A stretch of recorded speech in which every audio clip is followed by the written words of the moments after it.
Hi, welcome to my YouTube channel. My name is Khethiwe Zulu. Today I want to share the history behind my name, how I got my name. I'll try to use my home language as well as my first additional language, English, so that I can accommodate everyone who's going to be watching this video, even in 10 years to come. What I'd like to say is that there are things that as a person you want to share them yourself, that you want people to hear it from the horse's mouth rather than being told by someone else on your behalf. Ngithande ukuthi ngizichazele mina, ngisaphila ngisekhona phela ngisadla amabele, ngisakwazi ukuthi ngizichazele mina ukuthi igama lami ngalithola kanjani.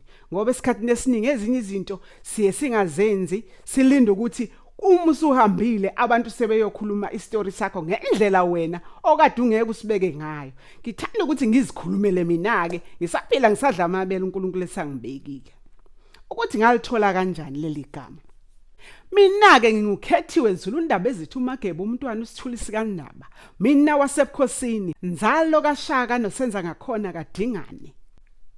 Intombi eyajika phezukwethuna, yajika yaqeda yadlala ngepeni nephepha, yadlala ngoshoko ebhodini, kwaze kwavuma nezingane zesikole Soweto zathi yes ma'am, yes ma'am. Intombi eyajika phezukwethuna, yadlala ngepeni nephepha, kwaze kwavuma uprofessor University of South Africa, bathi oh yes, you are a distinction material. Ngidabuka enkandla esigodini saseSamungu. This is just a small village, few kilometers away from Entloshane and Mfongos, where I was born and raised. I was born by my mother, Khethiwe Zulu, who was married to my late father, Umboneni Zulu, Umnyama Nomatiela, Kamabande. Ngaba ingane yesithupha enganeni zabazali bami, umama nobaba. Enganeni zika mama wami nobaba wami siwu-7, ingane ezisikhombisa. Mina ke ngiyingane yesithupha. Umama nobaba babusiswa ngeinsizwe ezine namantombazana amathathu. Mina ngiyintombazane yokugcina ke, ngokuzala esiswini sika mama ngiyingane yesithupha. When I was born, my father was going through challenges. My father was sick, but he was not hospitalized because it was believed that his sickness was due to the ritual that needed to be practiced.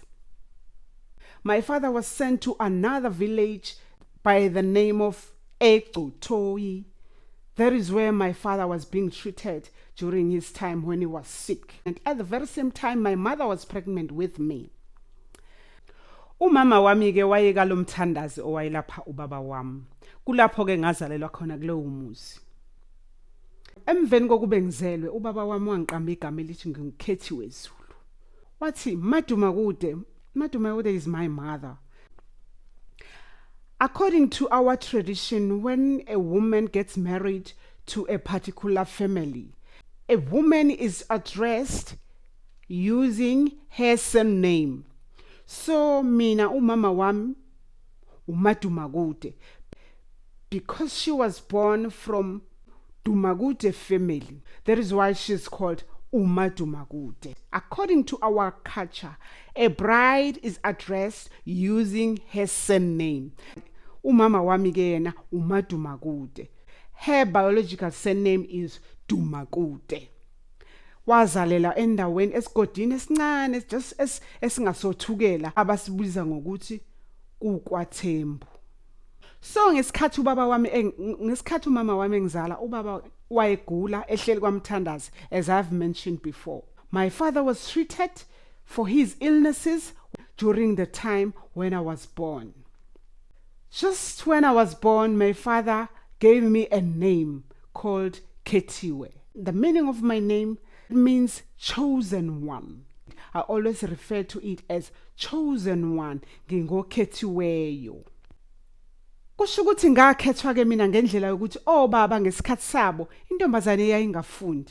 The only thing that was important about a girl child during our father's generation, that a girl child was supposed to be raised and be taught and be given teachings that a girl child will use later when she gets married to a particular family on how to behave.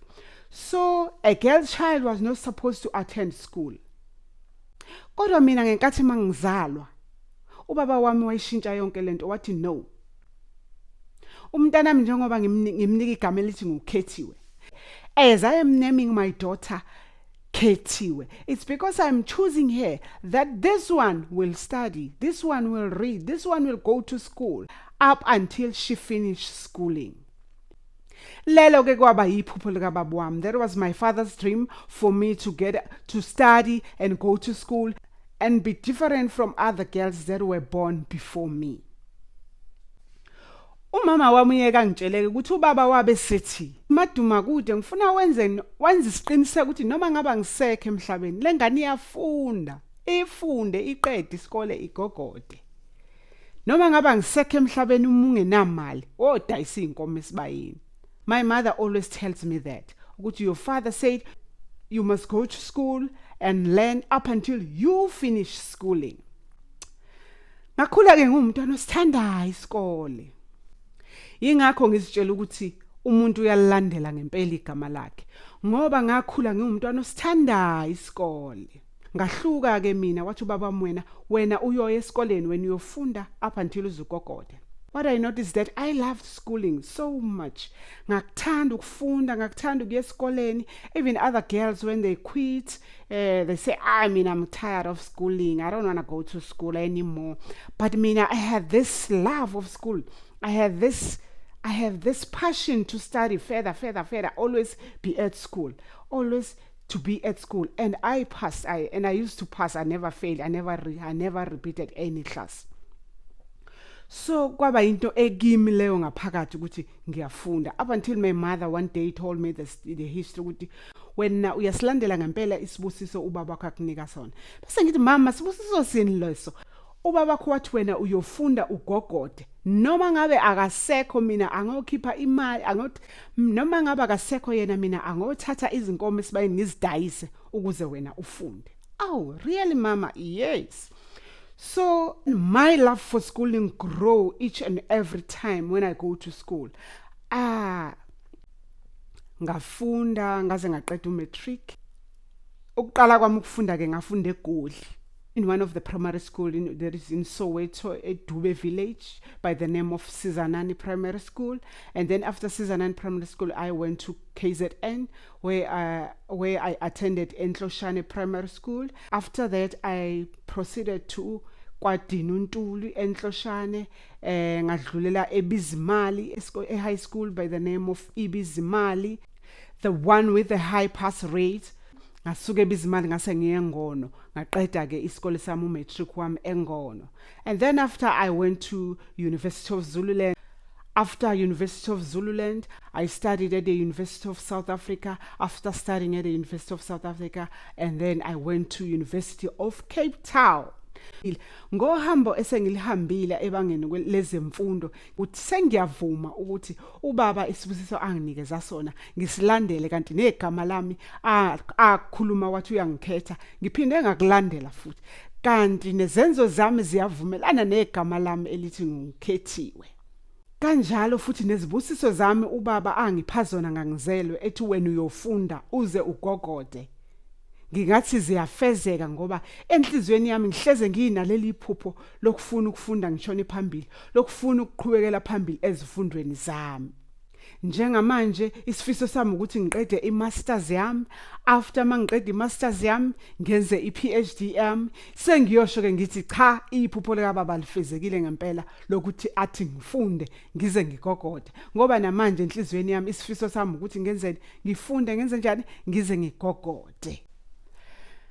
What I can mention is that my father gave me this name by Khethiwe Zulu because he chose me. Osisi wami ababili abangaphambi kwami bona bafunda yebo omdala yena akazange waze walithola ithuba lokufunda ngoba wayezelwe ngesikhathi ubaba ethi cha umntwana wentombazana akayisikoleni.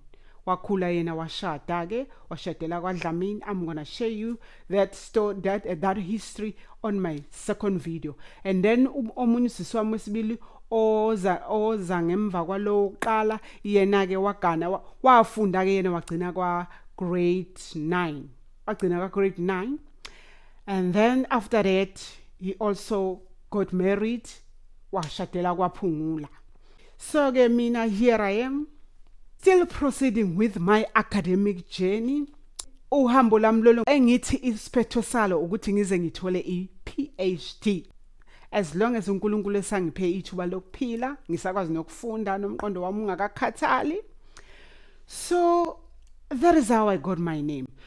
What I can say is that it is very much important for a parent when you choose a name for your child, you must be able that you choose a name that will make sense. Parents need to understand that always a child will carry that name for the rest of his or her own life. So kubalekile ukuthi ukhetha igama elizokwazi ukuthi ingane yakho ilandele ihambisane nalo. Kungabi igama elizokhipha ingane endleleni, inhlanhlathu uqamba igama ingane, igama elingeke liyakhele engeke lakhe umlando omuhle enganeni, ngoba esikhathini esiningi izingane ziyalandela igama lazo. That is why I have seen that from myself.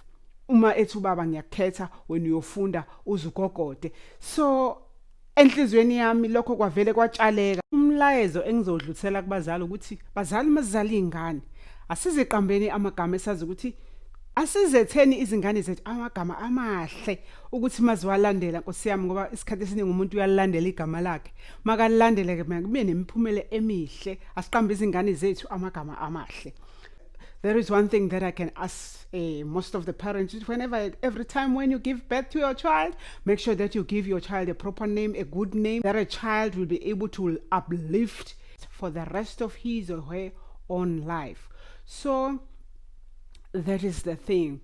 I wanted to share that with you today. Lokho bengifuna ukuthi nje ngixoxe, ngikhiphe mina ngenhliziyo yami nangomlomo wami, nangengqondo yami ngendlela engikwazi ngakho. Okuningi ikhona ngisazonaba kekho ukuthi ke ngasukaphi ke ngayaphi njengoba njengamanje sengiphansi kwentaba iTable Mountain. Ngifike kanjani kwiTable Mountain? Konke lokho ngisazokulandelisa, ngixoxe ngikhuluma ukuthi kwenzeke kanjani. So ngithanda nje ukuthi impilo yami ngiyibeke ngiqophe ihlala ikhona ukuthi ingane zami nabazukulu bekwazi ukuthi benze njani, beyibona zanzo ukugogo angugogo bese ngiyaxoxela ke ngixoxa ngomlomo wami noma ngabe ngobe ngingasekho ngaleso sikhathi, kodwa mangibuka abazukulu ngikhulumela mina indaba yami.